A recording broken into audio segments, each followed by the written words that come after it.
Please be seated.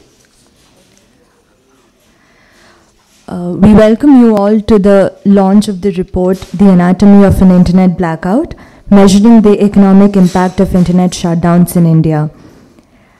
I request our Director and Chief Executive, Dr. Rajat Kathuria, to please be on stage.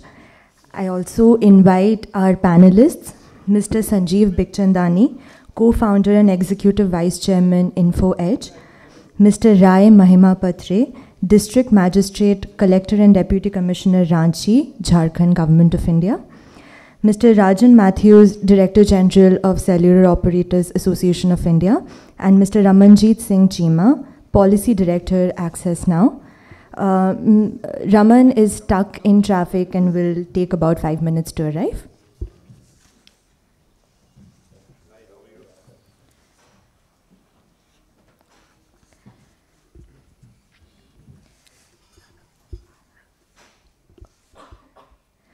Working on the report has been a delightful experience for the entire team at ICRIER.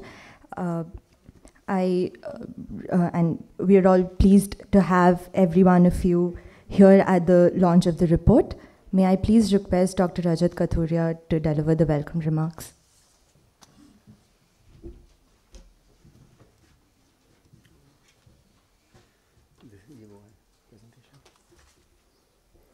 Thank you, Kaushambi, and the team. We'll have a lot to say about the team as we proceed, but let me at the outset say that it's a great delight that all of you are here. Welcome the dignitaries on the dais, Mr. Mahimapat, Rajan, Sanjeev. Everybody's bio is in the packet, so I won't, and Kaushambi's already read out the essential details.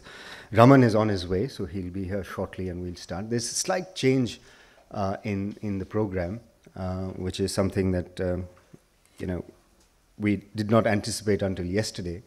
The secretary has been called away to the Prime Minister's office and thus is unable to be here. So we thought we'll change the sort of format of the program, have the panelists on the stage and they'll help us release the report. And then we will move on to the panel discussion. So we might finish a little earlier, but depending on the nature of the discussion, this could go on potentially till 1:30, but if we finish earlier, so be it. But as Kaushambi was saying, let me say it's an absolute delight to have worked on this project. And for ICRIER, it's been a journey in this space to sort of arrive at this position where we are able to look at the impact of an internet shutdown and what it means for the economy. I'll talk a little bit about our journey to getting here and how we've sort of arrived at looking at this topic. But I want to make it abundantly clear at the outset that this report, the objective of this report is really to estimate, as it says, what is the economic cost of an internet shutdown. That is the beginning and the end of this report. We are not, there are a lot of sort of human rights and legal issues that are naturally a part of the whole topic and the subject, and I'm sure others will delve into that, and there are better people who would be able to address those issues. Our competence really is to look at the impact of economic shutdowns, the internet shutdowns, and look at the economic impact. And as I was saying, our journey started with trying to look at the estimate of an internet impact, or broadband impact or mobile impacts on GDP. That's the way we started this journey in 2008.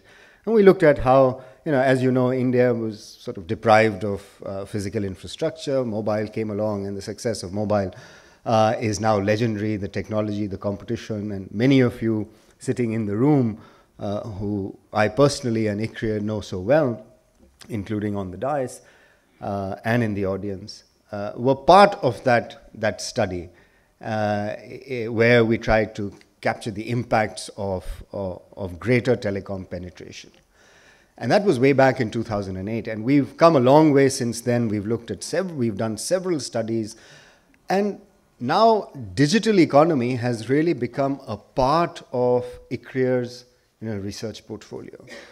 because it's become a cross-cutting theme in the sense that be it agriculture, be it financial inclusion, be it manufacturing, be it smart cities and urbanization, or be it jobs, digital economy, technology, artificial intelligence is now sort of permeating a lot of the research that we do. And I think it's necessary because that's where India is headed.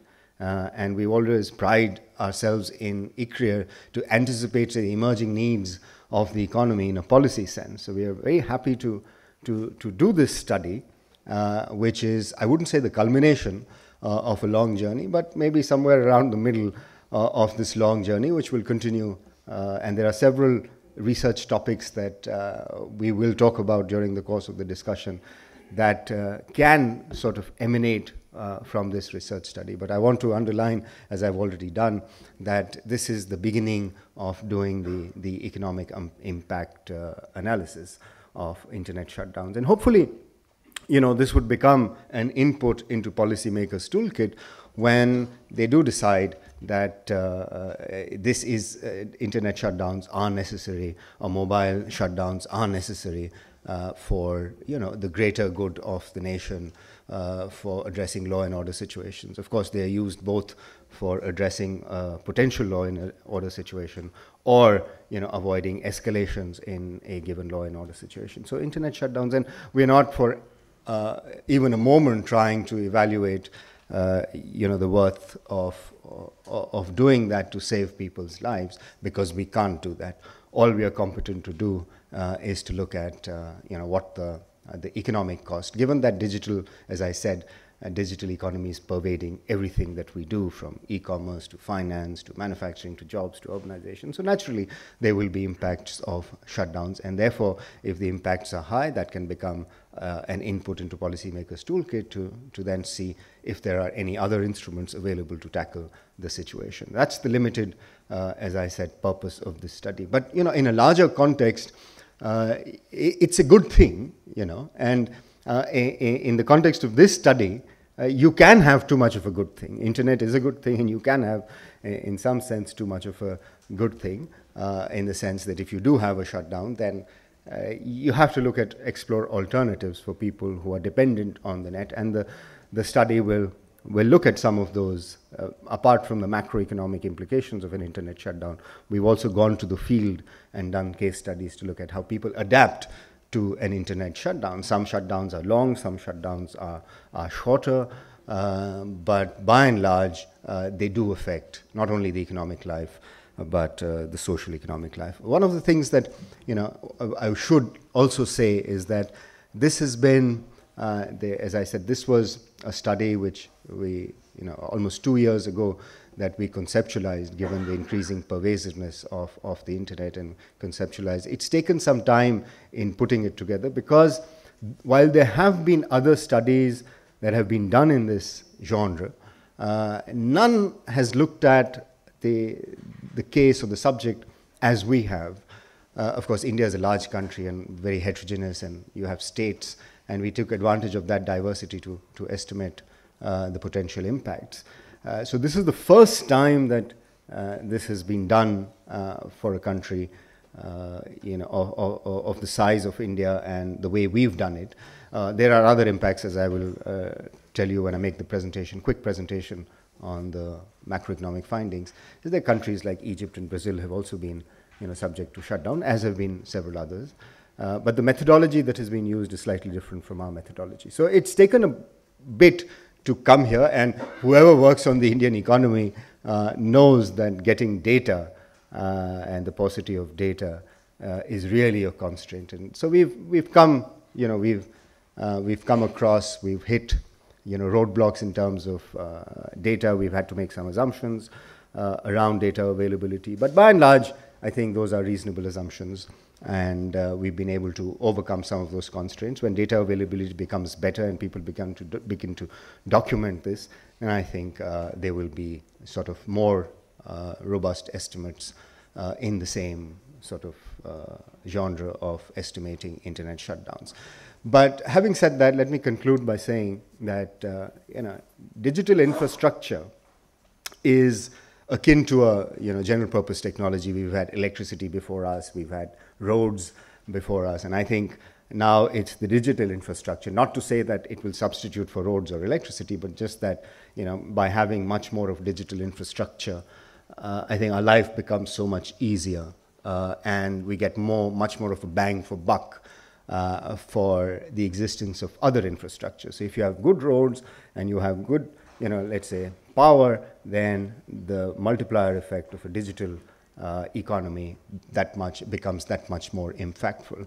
In fact, for India, the absence of good quality infrastructure could be sort of overcome by having good digital infrastructure, as we've seen. To give you an example, public service delivery becomes so much more efficient because public service delivery is constrained, and then you have the digital infrastructure. It becomes so much easier and better to have to get that public service, and therefore not to say that you shouldn't improve the quality of the infrastructure, but digital economy is able to overcome the deficit and then become a force multiplier as you improve the other infrastructure. So by no means is digital infrastructure the only thing that is necessary. You need physical and social and literacy and financial literacy and digital literacy, all of that, of course. I mean, not for a moment are we saying that you don't need that, but it just becomes so much more efficient and effective if you have a good quality digital infrastructure. So with those words, let me warmly welcome all of you,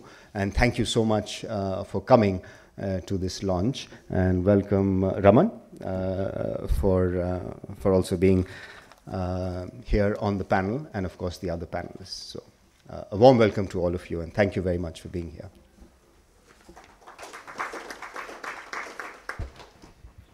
Just make that. Okay, so we seamlessly move into the presentation, and let me just say that the order in which the authors appear is sort of disingenuous a little bit. They should actually be the other way around.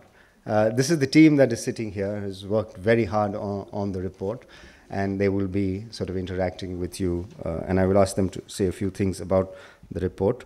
But it's really an effort of the team on what I said was a relatively sort of virgin area for India and a relatively new topic, and they've done a stellar job. Whatever the outcome of this, but I think this has been a stellar effort on the team's part. So in the next 15 to 20 minutes that I will speak, this is the agenda for the discussion. Largely, I'm going to tell you that what the sort of data descriptive statistics of the internet shutdowns are and how we've estimated the macro model. And then I'll ask the team to talk a little bit about the insights from field research, the case studies. They've gone to various states that have experienced shutdown. And talk to people, both businesses and government, and one of the government officials is on the dais, who they interviewed and got good insights from. And then we look at different sectors and eventually the recommendations. But the recommendations, as I was saying, the purpose of this study is not really to make policy recommendations.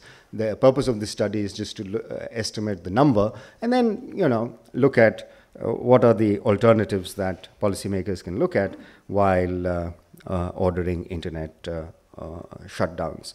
But first, in terms of defining a shutdown, you could have, and it's there in the report, and the report is available on our website. You could have this report doesn't look at the blocking of sites or blocking of content. That is not the shutdown that we have in mind. A shutdown is a total shutdown, either mobile internet, mobile broadband completely shuts down, or fixed line completely shuts down, or a combination of the two. You have both a mobile and a fixed line shutdown. And we will see that the number of shutdowns really are predominantly mobile internet shutdowns. Fewer fixed internet shutdowns, dominated by mobile. And that's, I guess, as a result of the presence of mobile in India. India is a mobile-first country, and 95% or over 95% of the lines in India are mobile lines. So it's the landscape is completely dominated by mobile. So that's, of course, natural. If you're going to shut off connectivity, mobile is going to be the first casualty. The total number of shutdowns, as documented, and it's growing in the sense that it's doubled from between 2016 and 17. And the total hours of internet shutdown, while it increased by only 20%, the numbers have actually increased much more. And on the table, you see that the number of shutdowns are over 8,000 in 2017. And since the beginning of this year, we've had about 40 shutdowns. And I believe there is a report in today's newspaper about internet shutdowns. So in terms of volumes, there's been a larger increase than in terms of hours of shutdowns. And one of the things that you will notice when you go through the report is that we've slightly nuanced our sort of elasticity calculations by not just looking at subscribers, but actually looking at the number of hours of internet contributing to GDP. And the logic being that, that if you have more hours of usage of the internet, then presumably if you're doing something which has economic value while using those hours, then it will show up in the GDP much better than having just subscribers on the right-hand side. So that's a sort of an innovation, if you will, in this report. We've looked at the number of hours of shutdown, and our GDP calculations, or growth dividend calculations of elasticity are based on hours, and our earlier studies were based on subscriber numbers. So I think this is an improvement, at least in an academic sense, on the previous estimates. And if you look at the states that are affected by the internet shutdown, naturally you see that. So on the graph on your left is mobile, and on your right is mobile and fixed line. And the legends, the darker the legends, the more the number of shutdowns. And you can see that states like Jammu and Kashmir, Rajasthan and Gujarat and West Bengal have seen more mobile shutdowns. And there are states which have seen no shutdowns at all. South, in the southern states, there have been almost no shutdowns. I believe in Telangana there have been, which you see on your right-hand side of the graph or the map. You'll see Telangana and Orissa have seen shutdowns, but largely restricted to the north and the northeast. As I said, the darker the state, the more the number of shutdowns. So really the crux of this project or the study is, how do you estimate the economic impact of an internet shutdown? And really, if you conceptualize it, as I was saying in my opening remarks, that just like every general purpose technology has multiplier impacts, like electricity before us and roads before us. You remember that very nice quotation from the United States from JFK, and I use it very, very often, which is that America has good roads, not because it is rich. It is rich because it has good roads. And really, underlining the fact that you have better roads or better electricity, which will give you higher growth dividends or impacts. And we've sort of used that analogy to look at the economic impacts of digital technology, including, in this case, hours of internet usage. And so you have on your left-hand side, you have GDP per capita, and the right-hand side, you have everything that affects GDP, which is capital, labor, and then, of course, internet usage. And then you make that estimate and estimate the growth dividend. So that was really the way internet is impacting GDP. So that was, in some sense, a positive sense. And so what we are saying now, so if you, at the margin, if you shut down the internet, the impact will be similar. In the sense, at the margin, if you lose so many internet hours or you lose so much of traffic, there will be a GDP impact. So you can look at it at the margin. If you have more traffic, you'll get a similar impact. If you have less traffic, then you'll detract from that impact. So there will be a negative impact on your GDP, or there will be a negative impact on economic and commercial activity. So that's the idea. The report spells out the model. And if you bear with me for a minute, I'll show you the model. There's the model, and it's a fairly straightforward sort of Robert Solow adaptation of the factors of production: capital, labor, and internet. And we've controlled for state level effects. We've controlled for, of course, there's an intercept term. So we've done an instrumental variable calculation to get rid of the endogeneity, because some people could argue that higher GDP will give you more penetration by itself, and we are arguing that more penetration gives you higher GDP. So there's, of course, a causality which can be affected by, which can be addressed by the instrumental variable methodology that we have adapted. And this is the model. So you've got capital, labor, and mobile internet traffic, and from investment, we separate out the investment in telecom so that there's no double counting. So we've taken care of that. Happy to take this offline in case somebody is interested. But the variable that we are interested in is really the coefficient on the mobile internet traffic, which is shown here as the letter gamma. So you've got the, sorry, I beg your pardon. So that's the variable that we are interested in. And so the methodology is that we calculate we've got the overall macro estimate of growth dividend, which is the elasticity. So we keep that aside. And then we look at which states or which districts have been impacted by the shutdown, number of hours they have lost, what is the population in that district. And we assume that the population and the traffic in a particular district that is affected as a result of the shutdown will create economic activity, and it will create economic activity in accordance to the elasticity that we've estimated. And we take a base value of the traffic that exists in that state, look at the sort of traffic that has been impacted, and then look at the proportion of population and proportion of time lost, and we are able to estimate the macro impact of the internet shutdown. Essentially, so many hours you have lost, how many hours does that translate? How much economic activity do those hours translate into? And that's the economic loss, as it were, related to that particular shutdown. And the difference between this method of estimation is that you're able to actually go granular into the district where the shutdown occurs, because we've got population for that district, we've estimated traffic for the state, and we're able to go granular into the estimation of the hours lost, and therefore the economic loss due to the hours lost.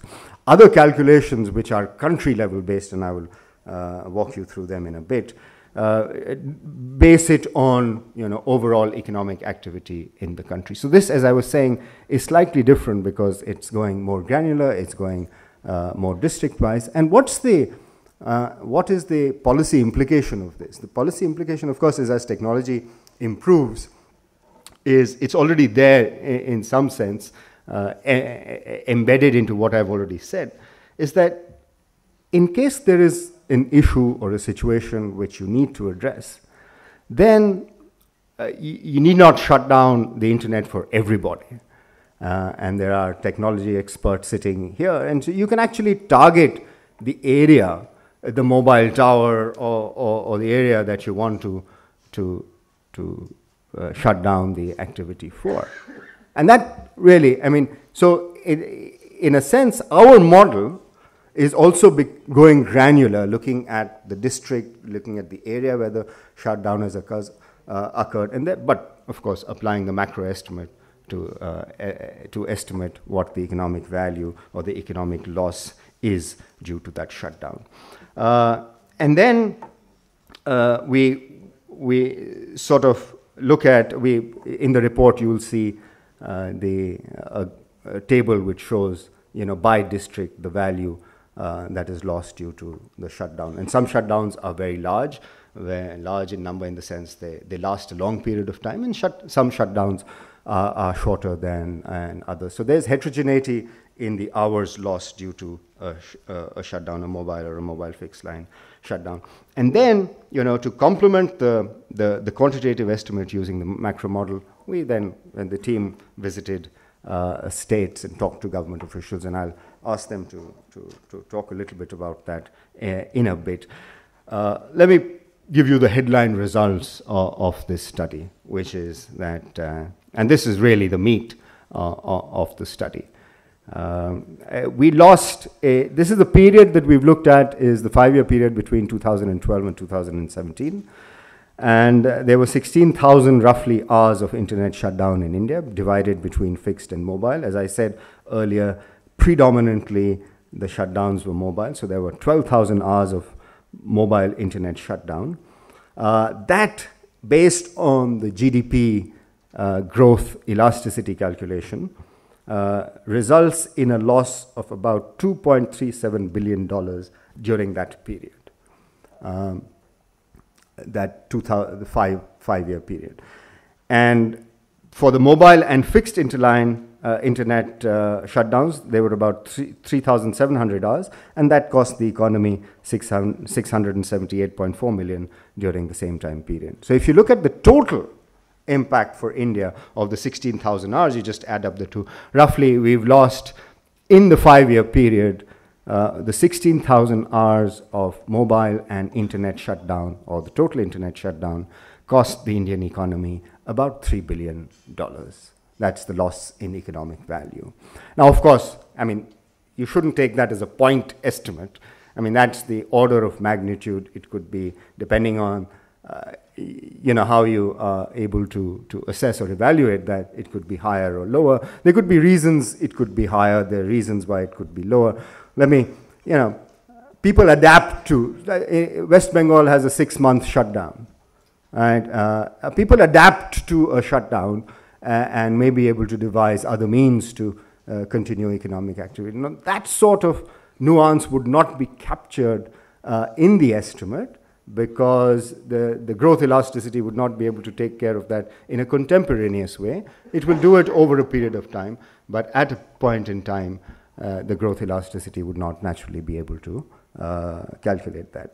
And it could be an underestimate for reasons because of the shutdown, people walk away.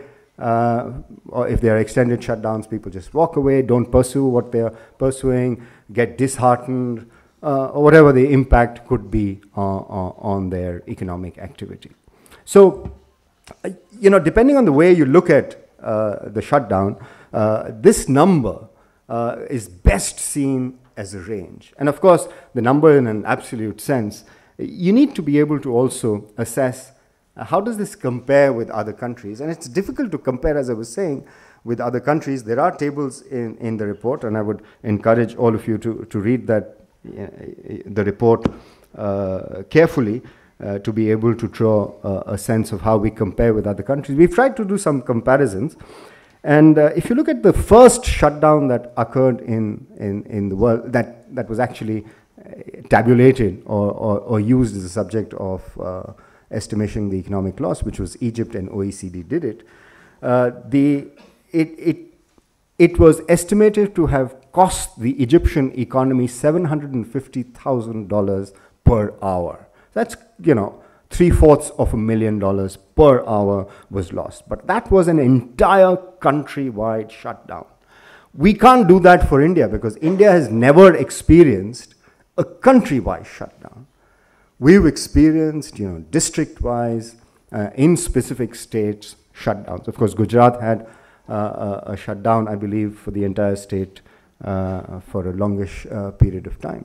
But most other shutdowns, and that was also for a period of time, subsequently there have been shutdowns which are limited to districts. And as I was saying, that you could now have shutdowns that are limited to specific areas, locations. You could have, because technology presumably permits you to do that. So you can't really compare these numbers, because India's number per hour for this 5-year period works out to be about 180,000 per hour lost of economic activity over this 5-year period. And so that dwarfs in comparison with Egypt, but Egypt is a countrywide shutdown. Our shutdowns are, spread over different geographical areas, mainly in the north, over different periods of time, over a 5-year period. So it'll be a very brave economist who would sort of compare these numbers and say that we lose less or Egypt loses much more. And then, of course, there was another shutdown in Brazil that was limited to a social networking site, and that cost the Brazilian economy close to $1 million an hour. And that was just one social media site, and the estimate was made by Brookings. So the institutions that have been largely doing this sort of research are Brookings, Deloitte, OECD, and now, of course, you can add ICRIER to that list of institutions that is doing so that's the sort of orders of magnitude, the main sort of headline result of this study. Not, as I was saying, not countrywide, and there are other countrywide estimates in the report. I would encourage you to look at those reports, but these are sort of more in an aggregate of different areas of shutdown. And you will see naturally, based on the hours of shutdown, and this is the economic loss disaggregated by region, and disaggregated by region by in the mobile and internet. And again, you see the same sort of gradation of the costs as we saw in the hours lost. So this map is also similar. The darker the map, the higher the economic loss, and you will see that Jammu and Kashmir, Haryana, Gujarat, and on the mobile side and mobile and fixed side, you see the northeast where you've experienced a large number of shutdown, and you see Jammu and Kashmir also dark. So there are sort of variations even in the magnitude of the economic loss across regions and over time. In the field research, and I will ask the team to talk a little bit about that, there are 18 states in India have experienced shutdowns, and the team was able to visit 7 of those states, and you see those states: Bihar, Gujarat, Haryana, Jharkhand, Kashmir, Rajasthan, and West Bengal. And we were able to interview, or at least talk to government, businesses, stakeholders in society, civil society institutions as a result when those shutdowns were ordered. So maybe, do you want to say, do you have a mic? Do you want to say a few words? Of course, we can take this up in the panel discussion as well, but maybe a few words about the nature of the case studies and what we did.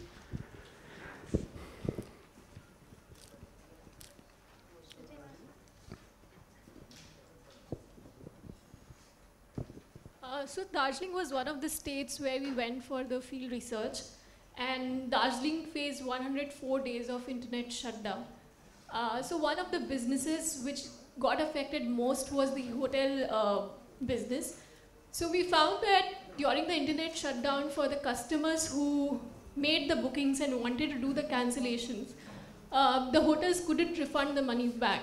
And the customers thought that the hotel was doing fraud with them, and therefore they posted bad reviews on the website. So it really affected not only in terms of their business, but also affected the reputation. And they're still facing the repercussion of the nasty reviews which were being posted by customers on the websites. So yeah.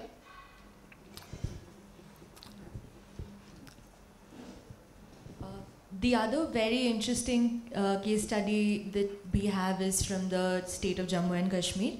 So we visited Srinagar and spoke to a host of people, a basket of very different stakeholders that are affected.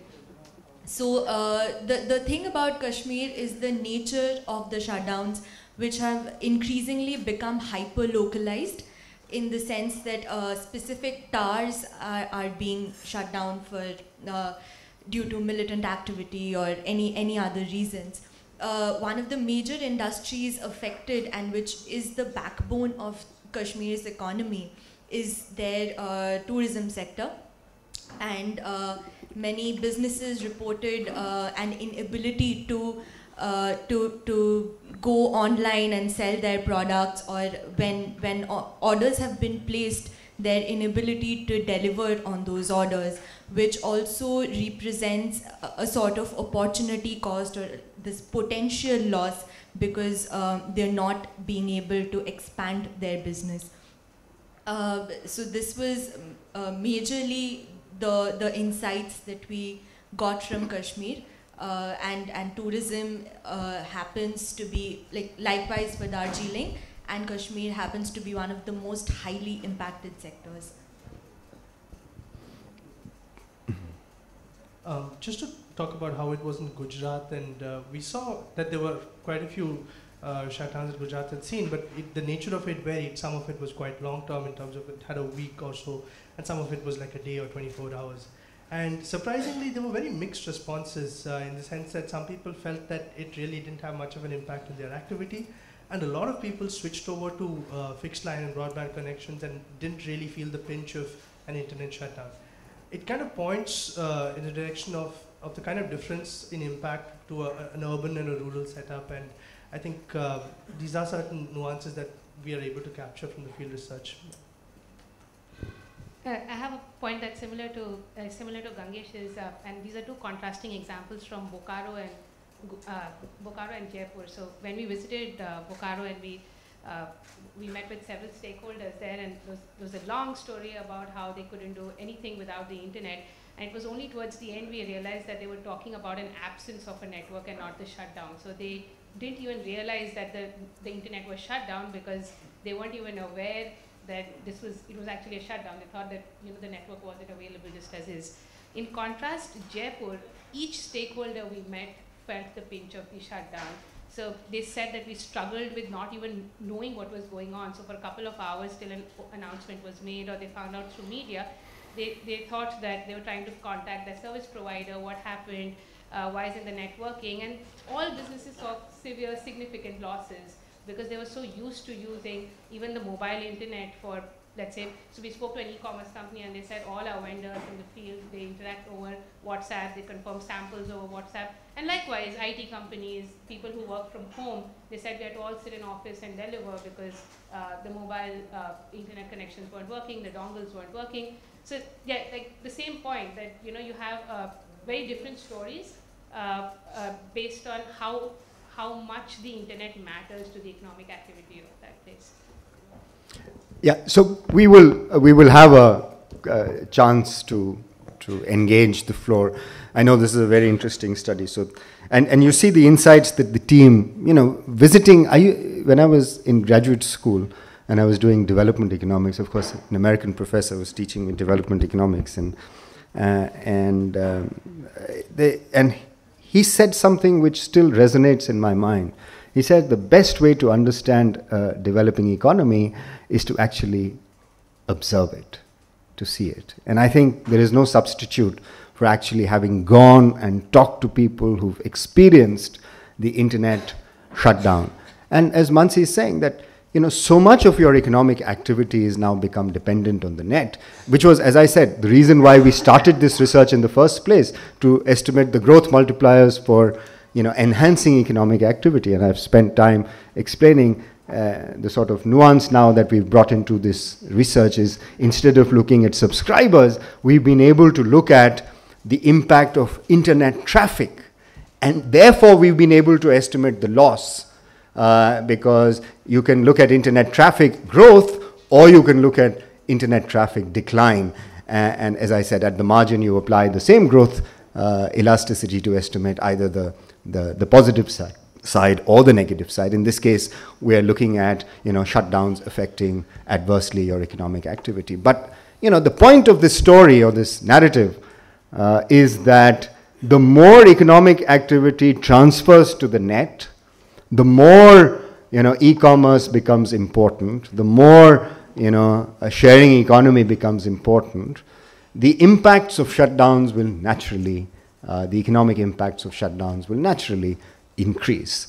And they could, be of orders of magnitude that we've said. And as the team has said, I mean, some sectors are internet dependent and will be affected more. Some sectors are not internet dependent or are not as internet dependent and therefore would be affected less. And all of these are documented in the report, and you can see, in this graph, the level of impact varies across sectors. Naturally, e-commerce will be the most affected. Naturally, online freelancers, and I remember in this room itself, about 6 months ago, or less than 6 months ago, we released a report on online freelancing, which is this new way of working, which is going to change the labor market. And people work on the net, do, contractual work off the net, work, hours that they like. So the labor market, the structure of the labor market is changing from permanent to sort of these contractual jobs, work when you want to. And America is already facing this millennium sort of change in the labor markets, where 40% of the new entrants to the labor force are doing contractual jobs on the net, what is called the gig economy.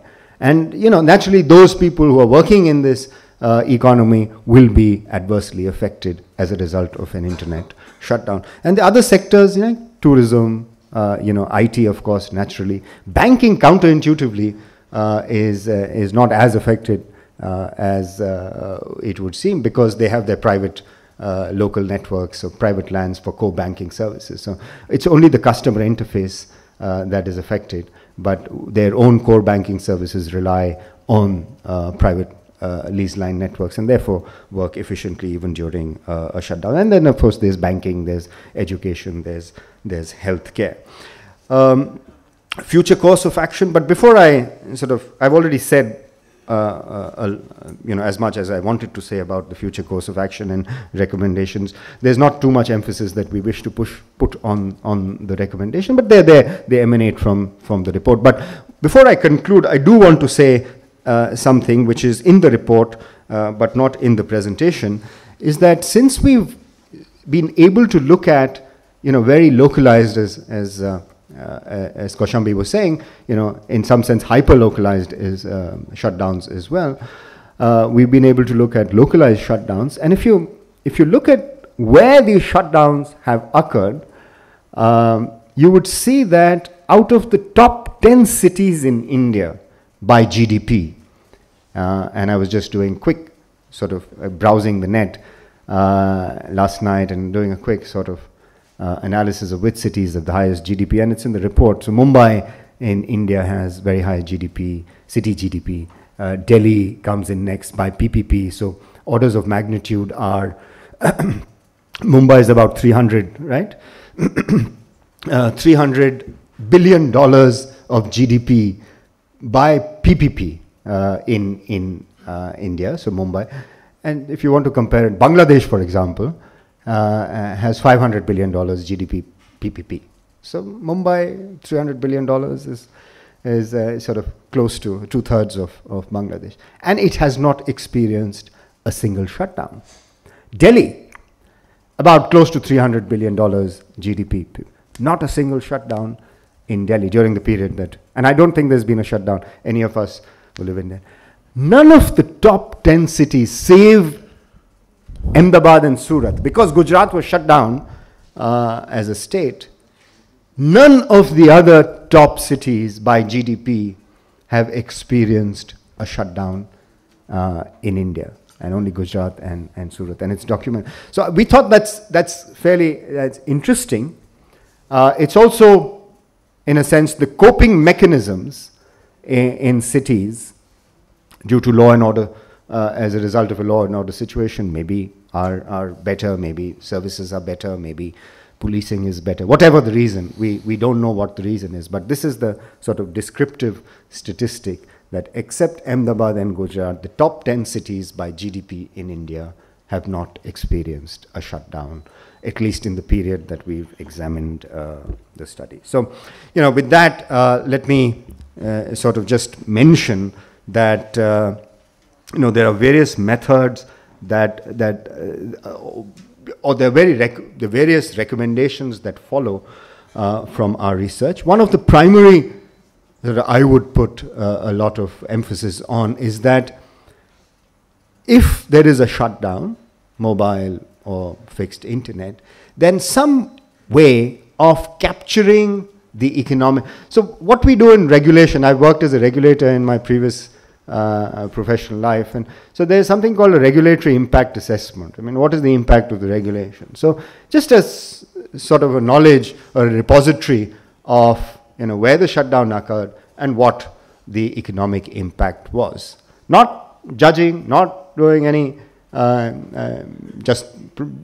doing justification or providing reasons for shutdown or not to shut down, but just a repository. You know, you have a shutdown, this is the economic loss due to that activity. And I think that would be a good resource for policymakers to keep. So that's a sort of, you know, promoting independent and fact-finding sort of mechanism, and also sharing best practices. And I'm sure Mr. Mahimapat sitting here will be able to talk us what does the, you know, government, what does the machinery think while they order a shutdown. But also technology now allows us to be hyper-localized, and, you know, sharing information, creating a good line of communication between civil society, government, and even within government, you know, creating a better line of communication are some of the recommendations that follow from our field visits. But just to conclude by saying that as India becomes more digitized, we are now, you know, mobile penetration is, you know, more than 100% in urban areas, and the data is going to be the new oil, as they say, and data and the IoT and all of that is happening. And, you know, given that we become more connected, 5G comes into India, the magnitude of the economic impacts will naturally increase. So this is a first attempt at trying to document the economic impact as a result of internet shutdowns for India, using a sort of a bottom-up district-level estimations of hours lost. So thank you all very much for being here. I thank the team for a wonderful and stellar effort. I hope I've done justification to the immense amount of research that went into this study. Thank you very much.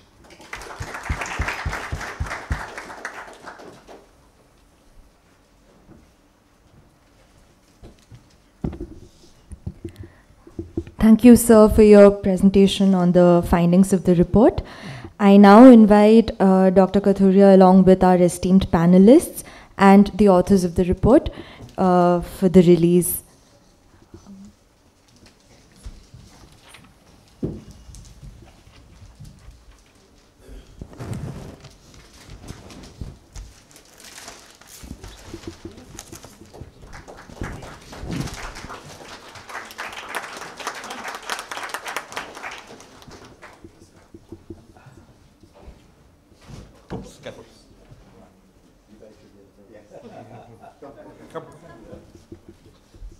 Come again.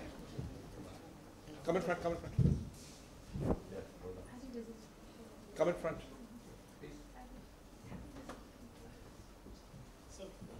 There's space here. Come in front. All right. Come.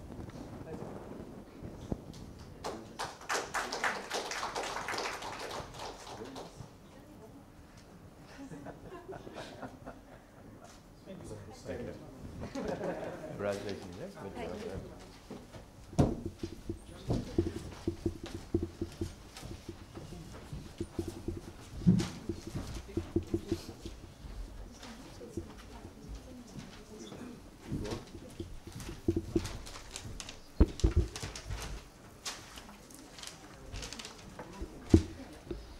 We'll proceed to the panel discussion. If anybody wants to have tea or refreshments, please go ahead. Thank you.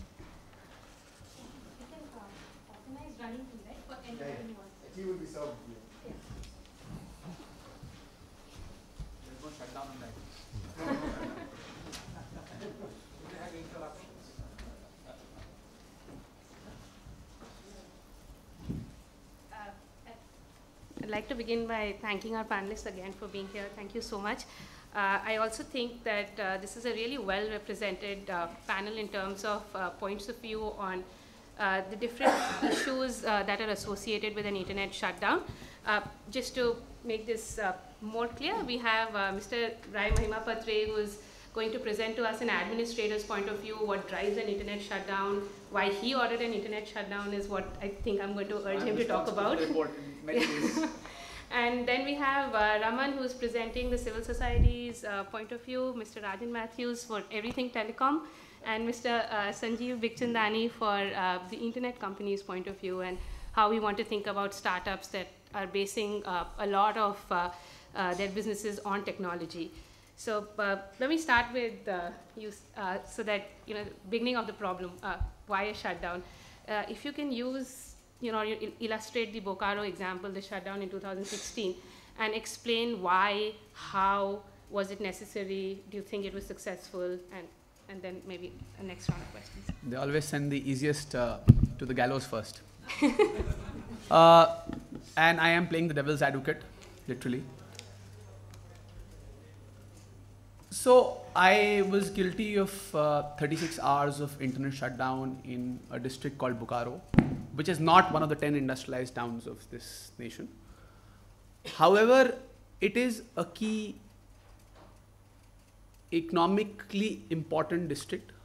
It produces almost 20% of India's coal. It is known for it has 2 major steel companies.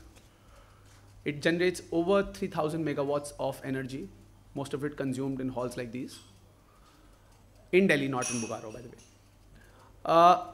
Having said that, on Ram Navami, some of you may know that it is a festival celebrated with various amounts of fanfare in Bihar and Jharkhand, more than even in UP, which is where I belong to, so that's why I speak from personal experience. There was a procession that was going out. It stopped at a particular place. Every aspect of it believes that we did not make the first move, the other made the first move. In the others making the first move, we retaliated. One retaliated or the other retaliated. Can I have that image? Now this is an image which will be... Now if you received an image like this on your WhatsApp mobile, or any message, by any message, iMessage, WhatsApp, Snapchat, whatever, what would this convey to you?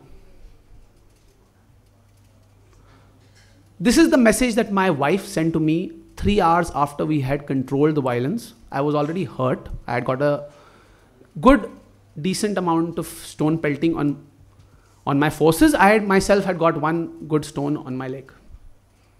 I had a ligament tear for about 6 weeks after that. But this is the message that my wife sent me, who is not even a local, doesn't even have a local SIM, so to speak.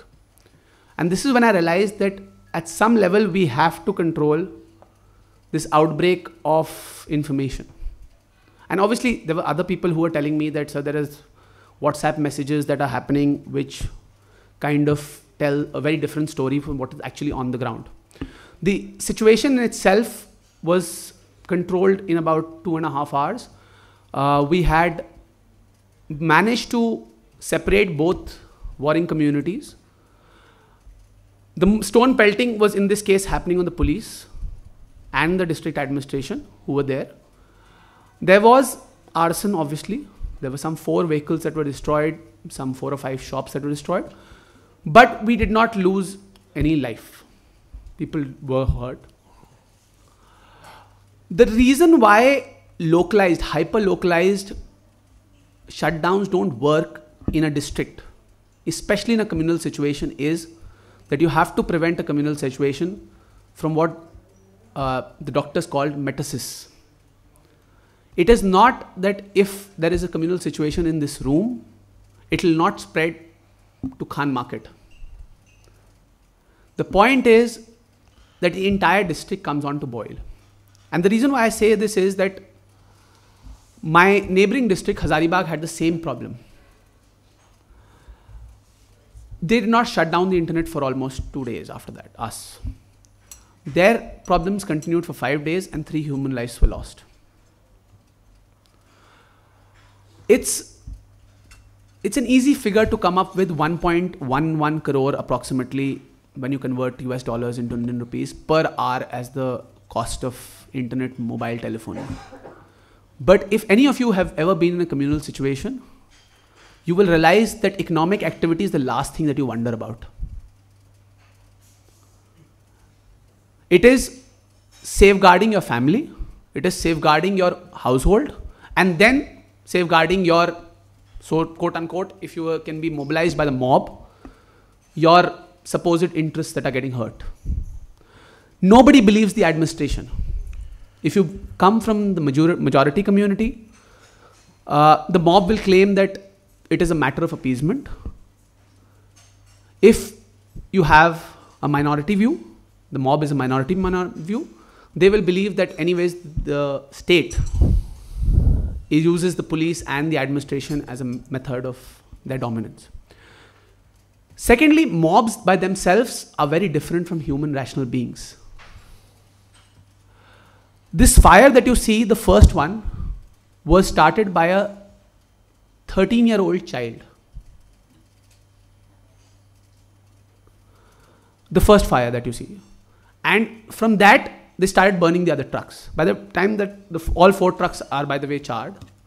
And this area has had a series of repeated incidents of violence. Fortunately, when I was there, I only had one and it was controlled. So it is easy to kind of debate about these aspects. And when you say that only 10 out of the 10 towns that doesn't happen, is because a major situation, communal outbreak, has not happened in these towns for a very, very long time. I'm sure there are people who've lived through 1992, who have lived through 1984, and they would remember what it is like to be in a communal situation. And by the way, when my wife sent me this message, she was fully cognizant of the fact that I had a personal escort of 12 armed men with me. Right? So just imagine if she is unsure of what my condition is, and what is the condition of the city, what can you expect somebody who would play into the mob mentality? And it is the easiest thing. 70% of forwards that you receive, if you verify it, in small towns, it will turn out to be fake. In such situations, there are these WhatsApp groups. There are hundreds of WhatsApp groups that are there. There are thousands of Facebook. I'm not, by the way, standard disclaimer, I am not anti-WhatsApp or Facebook if I'm sued tomorrow morning. Just that they're the most popular social media platforms. There are these immense number of pages which within a second will send out a fallacy, and everybody will believe that. Now the question that will be asked is, what about people who were not able to get through to their family through WhatsApp? We took a conscious decision and did not block telephony services. We took a conscious decision and did not stop broadband. The reason is broadband is used by most press. Secondly, if you shut down telephony as well, there is a problem because people cannot get through. We also ensured that we sent out a message saying that peace and calm has restored. We have curfew. Curfew, as some of you may understand, is imposition of 144. You're not allowed to leave your house unless you have good reason to do so, which requires a pass.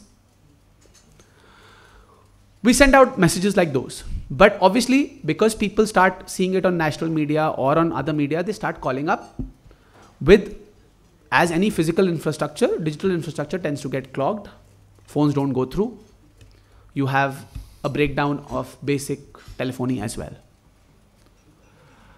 And in that sense, yes, I am guilty of the fact that we kind of brought about 36 hours of being going back to the primitive world, pre-internet era for the majority of the people. But I take solace in the fact that not a single human life was lost. And we brought peace and some amount of safety to a lot of people in that area. I would like to take whatever questions there are, but I believe that I have somebody here who represents the Cellular Association. I think if there is a method by which we are able to only block out certain sites, we'd be much happier doing that. Unfortunately, in a district in the back of the beyond, as an SDM or a DM, you do not have access to those designated officers who may be able to shut down, say, Facebook in a particular area.